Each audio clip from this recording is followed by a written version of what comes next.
രാവിലെ വാഴക്കൊമ്പ് പറിക്കാനായിട്ട് ഇറങ്ങിയതാണ്.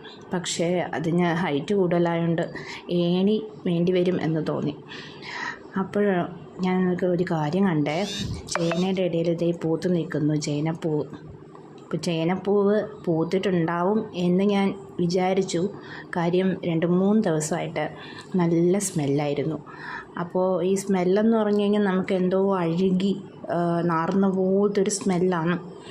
അപ്പോൾ അത് നമുക്ക് ആദ്യമായിട്ടുള്ള ഒരാൾക്ക് മനസ്സിലാവത്തില്ല ഇതിൻ്റെ ആയിരിക്കും. നമ്മൾ കരുതും എന്തെങ്കിലും എവിടെയെങ്കിലും ചത്തിട്ട് അങ്ങനത്തെ സ്മെല്ലായിരിക്കുന്നു. അത്രയ്ക്ക് വല്ലാത്ത സ്മെല്ലാണ് കേട്ടോ.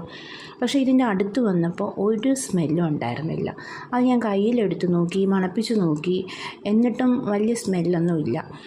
പക്ഷേ ഇത് പൂക്കുന്ന സമയത്ത് നമുക്ക് ചുറ്റിനും വല്ലാത്തൊരു സ്മെല്ലായിരിക്കും. അതുമാത്രമല്ല, പലരും പറയുന്നില്ല, ഞാൻ യൂട്യൂബിലെങ്ങാണ്ടോ കണ്ടതാണ്. ചേനപ്പൂ കൊണ്ട് തോരനൊക്കെ ഉണ്ടാക്കുമെന്ന്. പലരും കറി ഉണ്ടാക്കാറുണ്ട്. അത് ഈ പൂക്കുന്നതിന് മുന്നേ ആണെന്ന് തോന്നുന്നു അവരെടുക്കുന്നത്.